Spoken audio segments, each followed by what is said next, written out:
Vaya situación la que se vive en Perú en estos momentos. Ya en el arranque del programa hablamos en términos generales del anuncio que hizo el presidente Vizcarra. Bueno, el ahora suspendido presidente Vizcarra anunció la disolución del Congreso y el Parlamento aprobó esta moción de incapacidad temporal del presidente y tomó posesión como presidenta temporal la vicepresidenta Mercedes Arauz. Bueno, ¿qué hay detrás de una circunstancia de esta naturaleza que no se ve todos los días, por supuesto, en un país?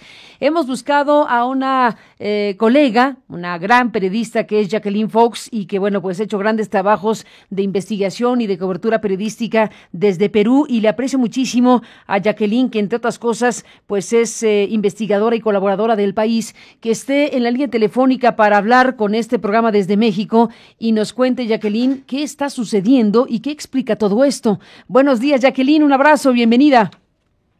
Muy buen día, Carmen, un gusto de estar con ustedes otra vez y gracias por la comunicación.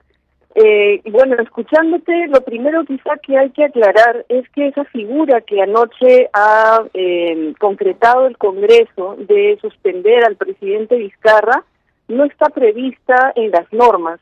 No existe suspensión del presidente por incapacidad moral temporal.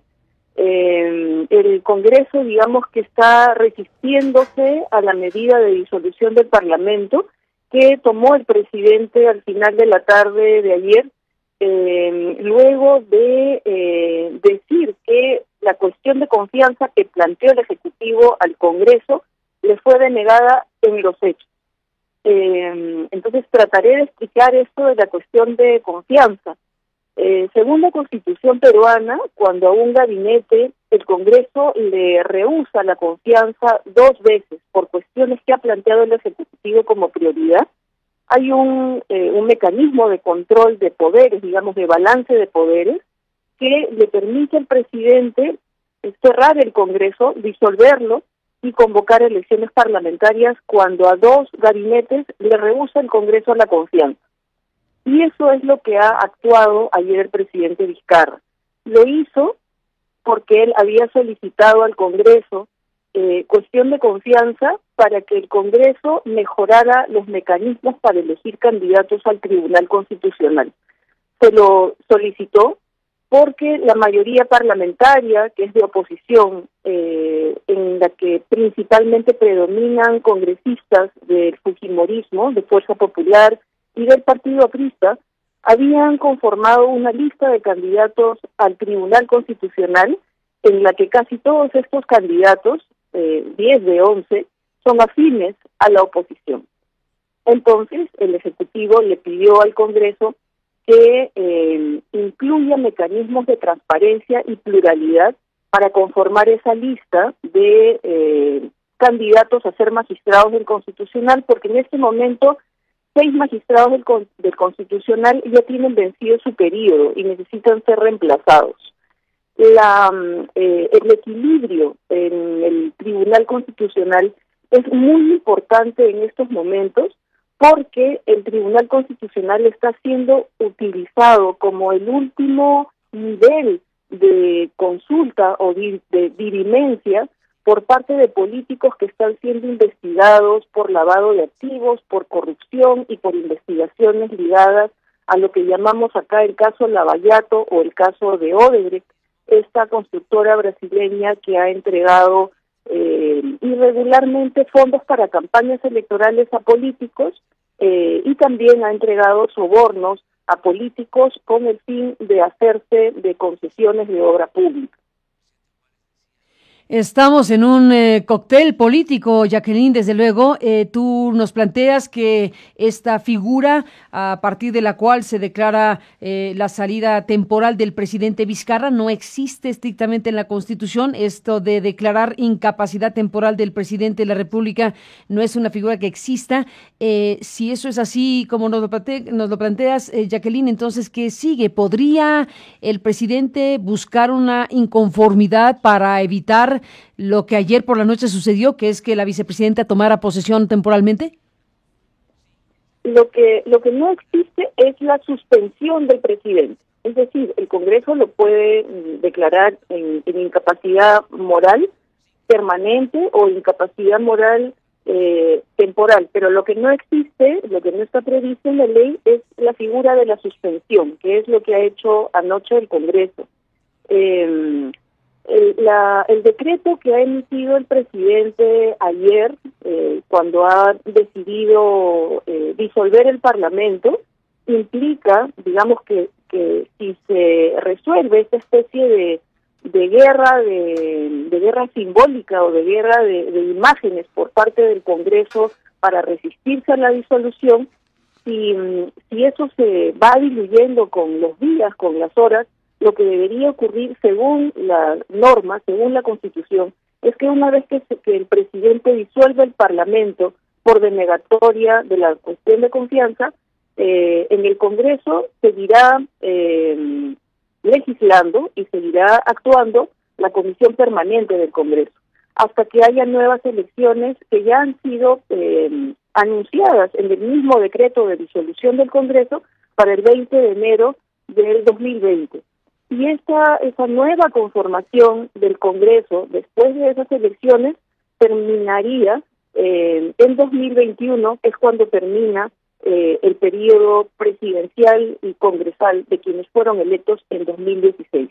Pero en estos días posiblemente vamos a tener, o en estas horas o días, no sabemos bien cuánto durará esta resistencia de la mayoría parlamentaria fujimorista y del partido aprista y de algunos partidos más pequeños aliados como Alianza por el Progreso, que están resistiéndose a cumplir este decreto de disolución del Parlamento.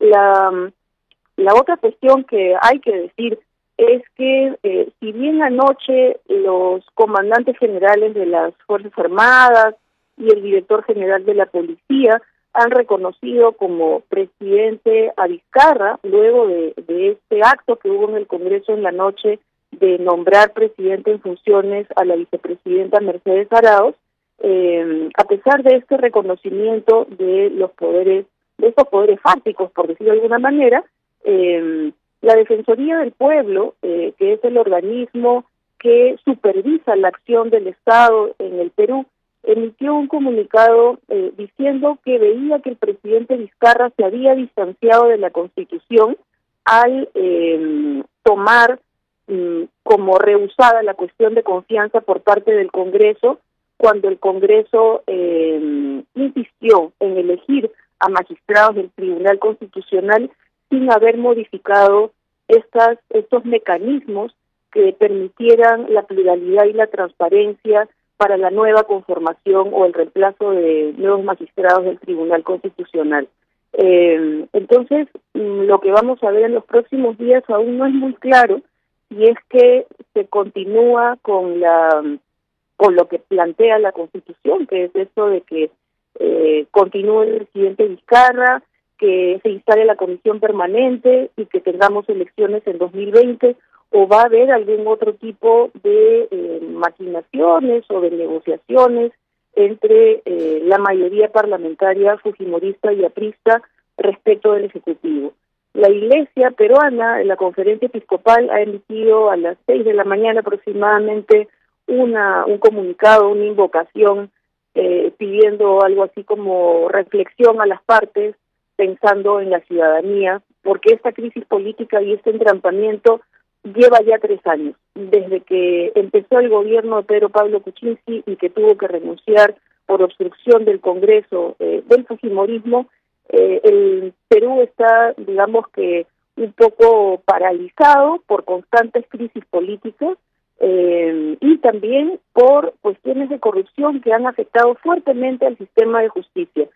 Otro elemento adicional que quizá hay que añadir para esta semana es que esta aceleración en el Congreso para tratar de tener una mejor correlación en el Tribunal Constitucional se debe también a que esta semana fiscales del equipo Lavallato, los fiscales que están investigando a los principales políticos del Perú por corrupción en su relación con la constructora Odebrecht, van a ir a Brasil a un nuevo interrogatorio a quien fue el director de Odebrecht en Perú. Y se prevé que en ese interrogatorio, en ese nuevo interrogatorio, Jorge Barata, este exfuncionario de la constructora, diga quiénes son los políticos, otros políticos más, en ejercicio, en actividad actual, a quienes les dio dinero, sea por fondos de campaña ilegales o irregulares, o también por sobornos con la expectativa de que la empresa recibiera más concesiones de obra pública. Eso también es un componente que ha acelerado estos intentos del Congreso de tener un mayor control del Tribunal Constitucional. Tremendo componente, Jacqueline, por supuesto. El componente de carga explosiva de proporciones pues incalculables. No sabemos exactamente qué pueda decir el pues declarante, que es una figura clave en este entramado de Odebrecht en Perú. Así es. Entonces, el Tribunal Constitucional no solamente podría, digamos, facilitar, por ejemplo, la anulación de la prisión preventiva mientras es investigada por fiscales Keiko Fujimori por lavado de activos, podría también anular, si es que acudieran a esa alta corte, podría anular algunas otras decisiones vinculadas con estas investigaciones por corrupción. Hay mucho en juego en este momento. Digamos que eso que hemos visto ayer de la disolución del Parlamento y esa resistencia por parte de la mayoría parlamentaria a que se concrete las futuras elecciones, etcétera, son parte de una historia más larga que tiene que ver con esta tensión muy grave en la que se encuentran los poderes políticos, los poderes empresariales también, porque hay un sector de empresarios que ha estado aliado con la mayoría parlamentaria en las elecciones 2016, ¿no? Hay un sector, el gremio más importante del empresariado, intentó que ganara en 2016 Keiko Fujimori las elecciones. Entonces hay muchos otros componentes en juego en este episodio que estamos viendo en este momento. Sin la menor duda, Jacqueline Fox, y también para cerrar esta presencia tuya, que te agradezco muchísimo, vale la pena pues escucharte sobre esta parte de la historia en donde la vicepresidenta toma el cargo de presidenta, diciendo que es una de las decisiones más difíciles de su vida.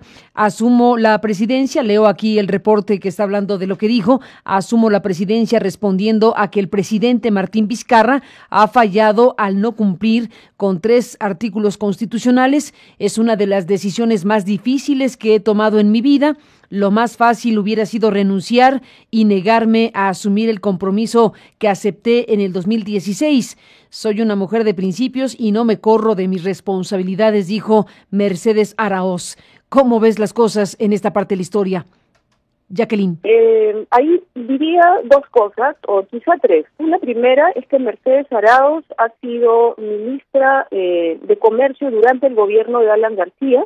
En 2009 tuvo un papel muy controversial, porque para que se aprobara el Tratado de Libre Comercio con Estados Unidos, Mercedes Araoz, digamos que intentó modificar varias normas mediante decretos que eran inconstitucionales. La Defensoría del Pueblo halló inconstitucionales estos decretos porque cambiaban el régimen de la tierra, afectaba a comunidades indígenas, y ha sido una persona cercana al partido aprista desde claramente el gobierno de Alan García en 2006.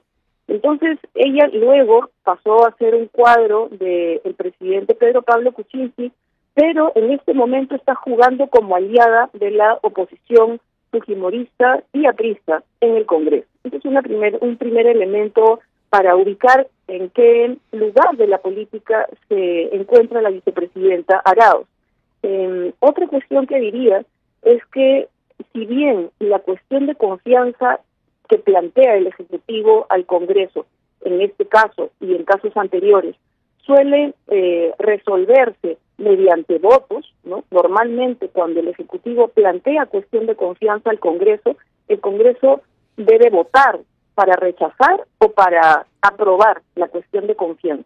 Lo que ha ocurrido ayer, para esclarecer por qué Mercedes Araoz indica que ha habido esta infracción a la Constitución por parte del presidente Vizcarra es que está haciendo una lectura, digamos, literal de la norma al indicar que no hubo votación de la cuestión de confianza que hizo el Ejecutivo para que para que el Congreso modifique estos mecanismos de elección de magistrados del Tribunal Constitucional. El Ejecutivo pedía una modificación a una ley para que hubiera estos mecanismos que garantizaran que la nueva conformación del Tribunal Constitucional sea plural y no sea una herramienta de la oposición parlamentaria. Dado que el Congreso no votó la cuestión de confianza, lo que hizo fue ignorar el pedido de cuestión de confianza del Ejecutivo y someter a votación la elección de los nuevos magistrados del Constitucional y eligió a uno. No le alcanzaron los votos para elegir al segundo que iba a continuar en la votación. Entonces, por eso es que el presidente dice que en los hechos, fácticamente, el Congreso le rehusó la confianza al no debatir, al no poner al voto la cuestión de confianza y continuar la elección de magistrados del Constitucional como si nada hubiera ocurrido. Creo que eso es lo que podría aclarar esta afirmación de la vicepresidenta Arauz, indicando que el presidente habría infringido las normas. Pues Jacqueline Fox, te agradezco muchísimo que estés aquí esta mañana para hablar de este tema tan importante. Seguiremos en contacto si me lo permites. Muchas gracias por estar aquí. Buenos días.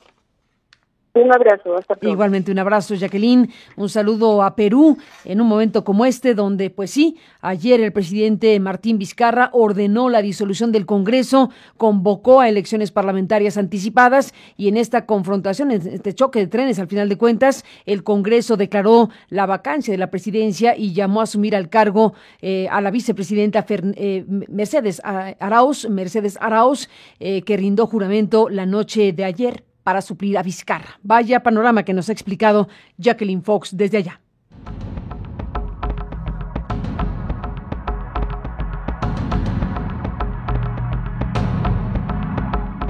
Estamos haciendo historia y este momento lo recordarán las siguientes generaciones. Y cuando lo hagan, espero que entiendan la magnitud de esta lucha que hoy estamos contra uno de los males endémicos que tanto daño ha hecho a nuestro país y que no le ha permitido crecer como se merece. Y estoy asumiendo temporalmente la presidencia de la República, por lo menos respondiendo a que el presidente Vizcarra ha fallado al no haber cumplido con 3 artículos constitucionales y según el artículo 117 ha incurrido en causal por grave infracción constitucional. Creo yo entonces que nosotros en estos momentos tenemos que ponernos a la altura de las circunstancias. Aristegui en vivo.